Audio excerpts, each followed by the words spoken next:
welcome to my channel. My name is Jessie and today I'm completing the mid-year book Freakout tag. This is the third year in a row that I've completed this tag, and I just really like completing this tag. I will hopefully have the creator of the tag linked. I think I did that in my first two videos, so it'll probably be the same two links from the first two times I completed this tag. And I think I will also have the questions listed, likely in the form of timestamps. Anyways though, before I get started with the actual questions for the tag, please take a moment to like this video and subscribe to my channel to make finding my content just a little bit easier. The first question is, what is the best book you've read so far in 2022? And for me, that is All My Rage by Sabaa Tahir, and this was a 5-star read. I read in March and I absolutely loved it. I knew after reading the Ember and the Ashes series that Sabaa Tahir was likely going to be one of my favorite authors, but I was a little bit hesitant to read this particular book because the Ember and the Ashes series was fantasy, YA fantasy, whereas this was, I believe, more YA contemporary. And so I was a little hesitant to read it, and I started off reading it as an ebook, but I think I got maybe 10% of the way in, give or take a little bit, and I ended up going ahead and picking up a physical copy because I was having such a good time with it and I was loving it, and I just knew that it was something that I wanted on my shelves, and I loved the way the story was told.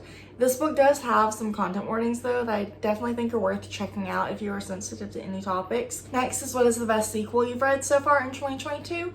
And for me, I would say that is going to be Homicide and Halal Halal by Mia P. Manansala. I really loved Arsenic and Adobo by Mia P. Manansala last year. It definitely made me more interested in the cozy mystery genre, and I saw Homicide and Halal Halal available to check out on the Lucky Day checkout on my Libby account. So I went ahead and checked it out. I read it and it was great. I love the way the events from the first book were handled, in the sense that Leela, had to actually work on moving on and determining, if therapy was right for her, and kind of also moving past her family's bias towards therapy. Detective Park from the first book also kind of went to her to help to try to support her a little bit. She did kind of try to ignore him at first.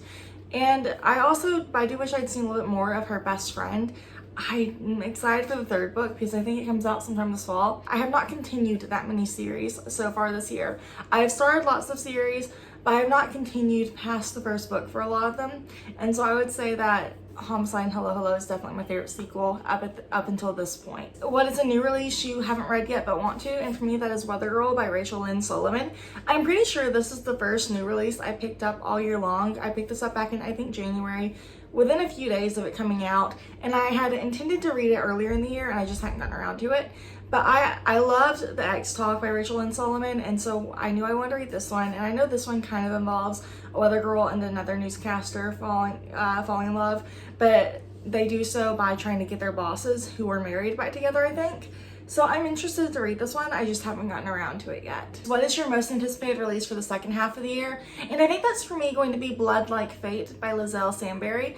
I just read Blood Like Magic maybe a month or two ago, and I loved it. I had it listed as a 5-star read, so I was sure I would like it, but I loved it even more than I expected to, and I'm really excited to see how the series keeps going. I'm interested to see what's going to happen between Voya and Luke, and I'm interested to see what's going to happen with Voya's family, because there was a lot of stuff that went down at the very end of the book, and so I'm excited, and that is one that I'm hopefully going to be picking up a physical copy of. I'm currently in the book buying ban. I'm about halfway through it.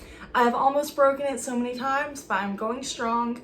But this is definitely a book that I'm interested in buying and hopefully reading for a vlog like I did the first book. What has been your biggest disappointment so far? And for me, that would be Twice Shy by Sarah Hogle. So I first read You Deserve Each Other last November whenever Rowan was in the hospital after his heart surgery, and I rated it 4 stars. And I remember sitting in the hospital room. It was after we were finally allowed to hold Rowan again. He'd gotten all his major tubes and everything taken out, and we could hold him, and he wouldn't let us put him in his bed for anything. He would panic even if we had to lay him down to change his diaper.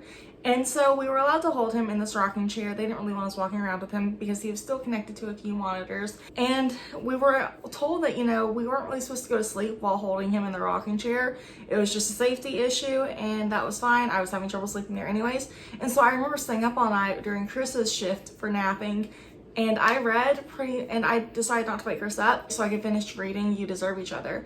The book engrossed me and I loved it, and maybe a little bit has to do with the fact that it was a stressful time and it was a way to kind of calm myself while holding and rocking Rowan.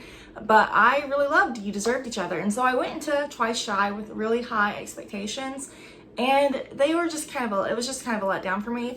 I really wasn't a fan of Maple or the way her story was written, or how a lot of things happened in the book, and I don't remember a lot of it at this point because it wasn't that memorable, but I do think it might be the lowest rated book I've read so far this year. I remember rating it 2 stars, but I just also remember just being really let down, especially compared to You Deserve Each Other. I didn't have anywhere near the same feelings, and I was definitely kind of frustrated by that. I do still want to read the next book Sarah Hogle releases, and I think it might come out sometime this fall or winter, and I'm hopeful that I will enjoy it. But I was let down by You Deserve Each Other. What is the biggest surprise you've read this year? And for me, that would probably be If We Were Villains by M.L. Rio. This is a book that was recommended to me by the 12 Books by 12 Friends challenge on Instagram. And I don't think it's like outside the realm of possibility that I would have liked it if I'd read it on my own. It's just, I don't know if I ever would have gotten around to picking it up without the push from other people and the slight peer pressure from, you know, including the 12 Books by 12 Friends thing on my story, so anyone who goes to my Instagram account can see it and they can see what I've read versus what I haven't read on the list. And so I don't think I would have picked this up on my own because the cover is not that interesting, and the summary sounded interesting but also not quite interesting enough for me to have picked up the book.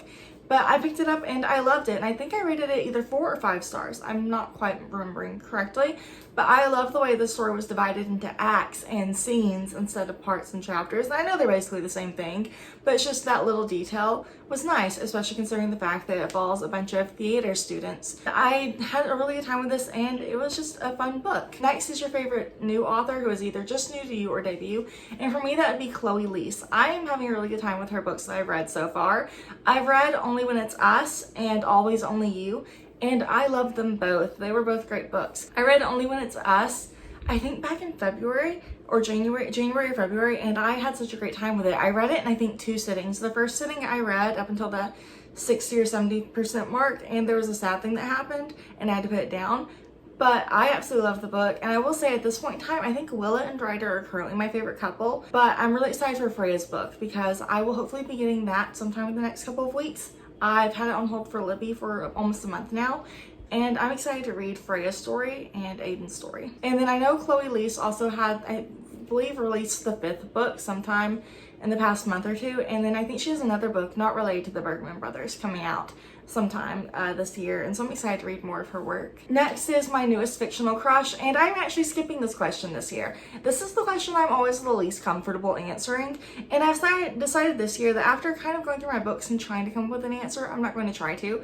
I don't know why, I just feel very awkward giving out crushes and stuff.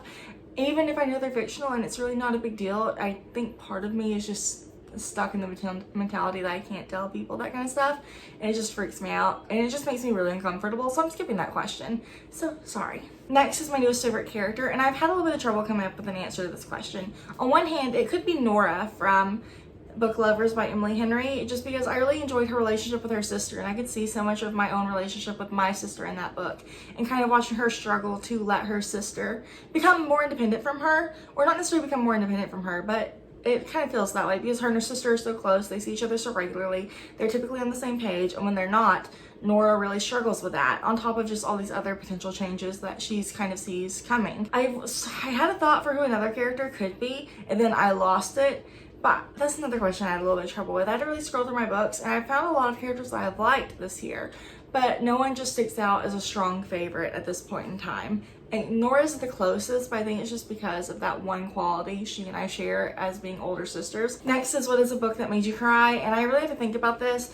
I don't think I've read a lot of books this year that have had the potential to make me cry, and so the first and only one that came to mind was Only When It's Us by Chloe Leese. So I think I told you earlier that I read the book in 2 sittings, and I read up until the 60 or 70% mark, somewhere around there, and the sad thing happened that made me cry, and I wasn't expecting that. I think after I got to that part of the book, I think I vaguely remembered hearing about it, but I didn't remember it very well. And so I was definitely really sad. It made me cry a little bit, and I went to sleep and just had to give the book a break. But I remember enough that whenever my sister decided to read the book, I gave her a heads up so she would see it coming, because that's something that we both get a little sad over. But I think as of this point in time, Only When It's Us has been the only book where I've cried a little bit this year. Next is what is a book that made you happy, and I would say Book Lovers by Emily Henry. I really enjoyed that book. It was a 5-star read, and it's definitely solidified Emily Henry is one of my favorite authors. I loved watching Nora's relationship with Libby throughout the book and kind of seeing her kind of learn that, you know, she and Libby may have had similar experiences, but they didn't view them the same way. And I also love seeing her relationship with Charlie develop. And I love the way they both got to continue being their little workaholic selves together, even in the end, without having to really compromise on who they were and what they wanted in life. They had to compromise a little bit with as far as family stuff goes, but overall it was a really great book and I really enjoyed it. And I remember like smiling while reading it and walking the treadmill at the gym. I remember staying up like all night to finish it when I got home. And so overall, I'm really happy with that book and it was a really good book to me. What is the most beautiful book you've bought or received so far this year? And so first of all, I have to say I haven't bought as many books as I did at this point last year. And so I had a little bit of a harder time picking a book this time, but I will say that I think the prettiest book I've bought so far this year is A Magic Steeped in Poison by Judy I. Lin. The cover is so pretty. I love the colors. That's shiny. And then also when you open it, there's a little teapot on the dust jacket, which is cute. But then also there is this artwork in the front. I don't know what you'd call this, but I thought this was really pretty on the inside covers. This was a really pretty book. The second book comes out later this year. I haven't decided for sure if I'm reading it yet, but I do know that I really like having this book on my shelf since it's pretty, and I am a little bit tempted to get the other book if it's as pretty, just so I have two pretty books on my shelves, but I also know that's not the best way or reason to buy a book. And finally, what books do you need to read by the end of the year? And that is a big list, and I'm actually going to insert pictures of my 12 books by 12 friends challenge somewhere over here, and with the books I've already read checked off. And then I will also probably upload a picture of my 22 in 2022 challenge over here as well with the books I've already read checked off. I have been behind on the 22 and 2022 challenge all year long, and I'm starting to slowly follow behind on my 12 books by 12 friends challenge. And so I need to get caught up on both of those and then probably read most of the books I've owned. I'm really trying to prioritize books I already own. So my 22 and 2022 list is all books that I do own. I happen to have owned a couple of the 12 books by 12 friends challenge. I'm also participating all year long in the Buzzword challenge by Books and Lala, and I'm trying to prioritize books I already own over library books and hopefully avoiding buying new books, although I know for sure I did that for 1 month. But I'm in general just trying to knock down what's on my physical TBR a little bit, but we're gonna see how this goes by the end of the year. Anyways, that was a pretty short and quick video, but thank you so much for taking the time to watch my mid-year book freakout tag for 2022. Please let me know your answers to some of these questions. If you complete this tag, please let me know in the comments so I can try to check it out. This is definitely just one of those tags I've seen all over the place for the past couple of years around this time of year, every year, but I really enjoyed doing it, and it's one that I also definitely like seeing other people's versions of. Anyways, thank you so much for taking the time to watch this video, and I'll talk to you later. Bye.